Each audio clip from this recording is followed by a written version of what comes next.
हमारे साथ स्टूडियोज में मार्केट और कहाँ पे उनकी नज़र है ये बताने के लिए। निकुंज, आपको मार्केट का सेटअप इस समय कैसा नज़र आता है? अजय, मैं डेटा देख रहा था कि भाई जुलाई में क्या हुआ। हम बड़े खुश हैं कि जुलाई में हम 5% ऊपर गए, मगर आप देखिए दूसरे मार्केट्स भी ऊपर गए थे। मैं वाईटीडी चेंजेस देख रहा था, एमएससीआई इमर्जिंग मार्केट के चेंजेस देख रहा था। इस साल नैस्डैक 44% ऊपर है, एसएनपी 19% ऊपर है और करीब 10% ऊपर है। तो ऐसा नहीं कि यहाँ पे जो तेजी हम देखने को मिल रहे हैं वह केवल इंडिया स्पेसिफिक तेजी है। जी हाँ, दूसरे मार्केट ऑल टाइम हाई पर नहीं है, ऑल टाइम हाई पर है, ये काबिल तारीफ है। तो मुझे लगता है कि अगर आप बाजार का रुख ढूंढ रहे हैं तो अंदर ना जाके बाहर ज़्यादा देखिए, अंदर ना जाके बाहर ज़्यादा देखिए, बिकॉज जो करेक्शन आएगा तो ग्लोबल मार्केट्स की वजह से आएगा, लोकल फैक्टर्स की वजह से नहीं आएगा। ग्लोबल मार्केट्स में करेक्शन के क्या फैक्टर हो सकते हैं? अक्सर वो मैक्रो होते हैं, माइक्रो नहीं होते हैं। वहाँ के मैक्रोज में कुछ परिवर्तन दिख रहा है क्या?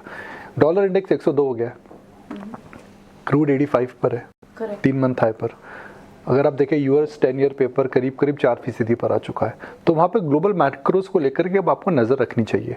तो अगर कंसर्न करेक्शन या करेक्शन जो आएगा वो आएगा पहले बाहर दस्तक देगा, फिर इंडिया में आएगा। और इंडिया स्पेसिफिक फैक्टर्स को अगर आप देखें तो ऐसी कंसर्न्स नहीं दिखती है, मगर मार्केट पॉज मोड में आ चुका है। निफ्टी के 5 दिन की अगर आप रेंज देखें तो कितनी बड़ी रेंज है, गैस करिए। 100-150 पॉइंट्स की रेंज। 100-150 पॉइंट तो बहुत ही कम होता है, 350 पॉइंट की रेंज है। 350 पॉइंट की रेंज में एक 20,000 का सूचकांक चला है जो कि इतना लिक्विड काउंटर है। तो मार्केट के अंदर वॉलेटिलिटी से ज़्यादा एक्टिविटी कम हो रही है, एक्टिविटी दोनों जो रेंज है वो कम हो रही है।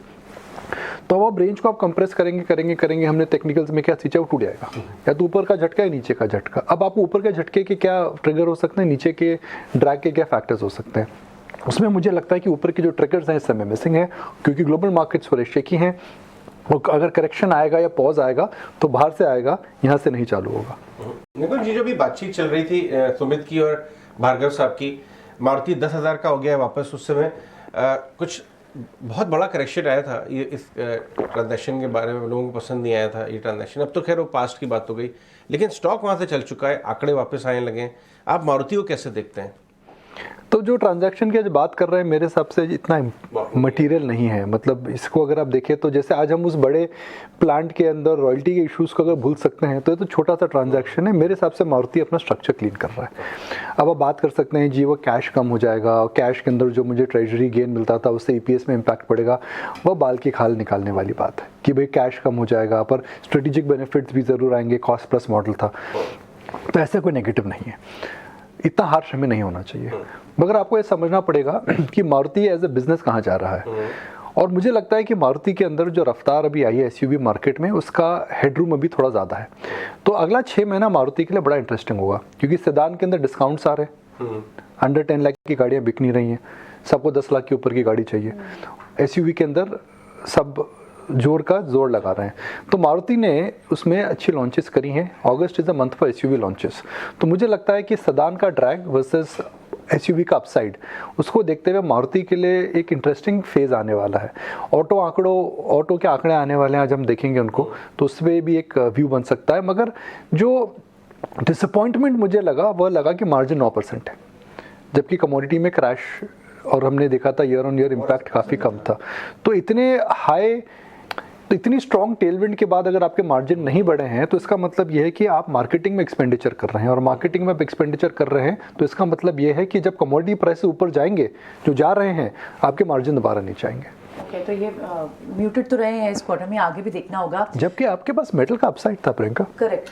निकुंज, आप जैसे अभी बात कर रहे थे कि बहुत बड़े कोई ट्रिगर्स हैं और अर्निंग्स ऑलमोस्ट सारी हो रही है। कल निफ्टी कंपनीज के, मारुति और पावर ग्रिड के बाद निफ्टी अर्निंग्स सारी पूरी हो गई। अब जब अर्निंग्स भी पूरी हो गई, बाजार के पास फिर और किस तरह के क्या लैकलस्टर ट्रेड रहेगा अभी? अगर बढ़ने के रीजन नहीं है, घटने के रीजन नहीं है, तो क्या हम रेंज बाउंड सेशन ज़्यादा देखेंगे? वो बहुत अच्छी खबर है। अगर आप देखें कि मार्केट में कैपिटल गेन रोज नहीं होता है, ये it is not, you will not make money on a daily basis, but as long as you are in a market where you are not losing too much of your acquired gains, I think it's a great market. I think इस level पर हम अगर market में ज़्यादा गिरावट नहीं देखते हैं, और अगस्त का महीना अगर 3-4% ऊपर नीचे में निकल जाता है और टोटल इम्पैक्ट ज़्यादा नहीं होता है, वॉलेटिलिटी ज़्यादा नहीं रहती है, I think that is a fantastic outcome. आप 5 महीने से लगातार ऊपर बढ़ें, आप 5 महीने से लगातार ऊपर बढ़े हैं, तो भाई कहीं ना कहीं तो थकेंगे, हारेंगे, तो वो तो होगा ही होगा।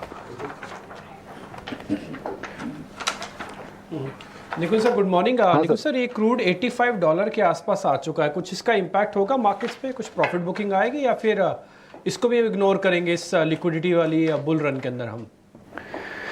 देखिए, क्रूड का ऊपर जाना एक लिमिट के ऊपर भारत के लिए हमेशा खराब बात है, और वही मैं बता रहा था कि मार्केट में अगर आप देखिए तो भले ही वो क्रूड हो, भले ही वो कॉपर हो, भले ही वो मेटल्स हो, सब के अंदर हम देख रहे हैं कि तेज़ी देखने को मिल रही है। तो क्रूड का ऊपर जाना, फिर वही चक्र दोबारा चालू हो जाएगा। ओएमसीज के अंदर क्या इम्पैक्ट आएगा, क्या विंडफॉल गेन वापस आ जाएगा।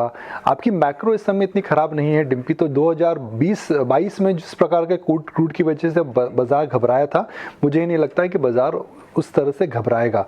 मगर क्रूड का ऊपर जाना, और क्रूड से ज़्यादा अगर दूसरे मेटल प्राइसेस ऊपर जाते हैं, दूसरी कमोडिटी प्राइसेस ऊपर जाते हैं, तो ज़्यादा मेरे हिसाब से चिंता का विषय। मुझे एक सेंस आ रहा है लोगों से बातचीत करके, जो इंडस्ट्री में हैं, जो चार्ट्स देखते हैं, जो काफ़ी समय तक दिग्गज निवेशक हैं, कि अगला 3 से 4 महीना I think will be dominated by commodity producers rather than commodity consumers.